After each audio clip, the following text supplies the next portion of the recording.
Sahabat Advo yang budiman, seperti kita ketahui, kita sedang menghadapi pandemik yang efeknya cukup mendunia dan cukup global.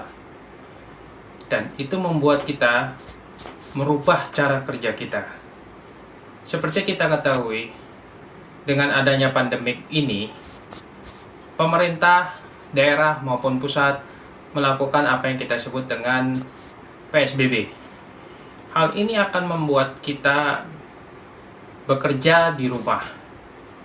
Meskipun sekarang sudah terjadi pelonggaran PSBB, tetapi hal itu masih dalam masa transisi. Kita menghadapi bagaimana karyawan-karyawan bekerja di rumah. Dan isu-isu ini, dari perubahan ini, bukan hanya dari sisi karyawan. Karena yang dirumahkan bukan hanya karyawan saja, tetapi juga termasuk anggota keluarganya.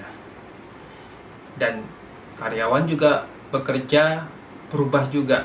Yang tadinya kalau dia bertemu dengan orang-orang dengan relasi tatap muka, sekarang tatap mukanya dilakukan secara online, entah menggunakan media komunikasi seperti Zoom, Webex, Microsoft Teams, dan sebagainya. Selain itu, anggota keluarga juga, anak-anak juga sekolah menggunakan teknologi juga. Karena anak-anak pun juga dirumahkan, belajar di rumah. Dan ini juga membawa implikasi yang cukup serius. Misalnya, di rumah tidak ada komputer yang memadai. Terpaksa anak-anak belajar menggunakan peralatan kerja orang tuanya, menggunakan laptop orang tuanya, menggunakan handphone orang tuanya. Hal ini membawa implikasi yang cukup serius. Kita lihat pada saat karyawan bekerja di kantor, mereka diamankan karena pasti perusahaan memiliki pengamanan seperti ada firewall, IPS, dan sebagainya. Nah, sekarang pengamanan itu kalau kita lihat itu adalah pengamanan dari eksternal terhadap data-data yang ada di internal. Masalahnya dengan isu pandemik ini, semuanya berubah. Karena karyawan sekarang bekerjanya di luar dari kantor. Proteksi yang tadinya melindungi dari luar terhadap di dalam, tetapi sekarang yang di dalam, orangnya sudah kerja dari luar.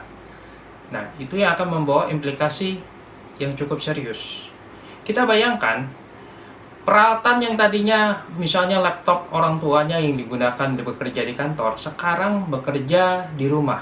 Laptopnya bekerja di rumah. Belum lagi laptopnya dipinjam untuk anaknya untuk sekolah, untuk pelajaran sekolah.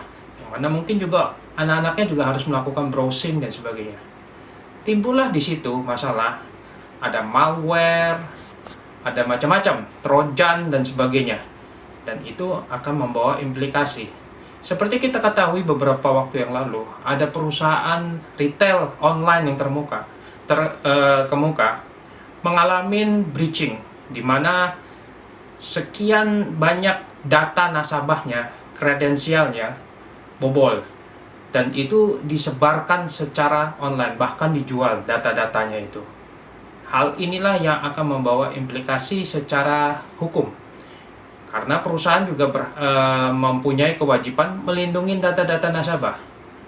Nah, bagaimana jika hal itu terjadi bagi perusahaan-perusahaan itu?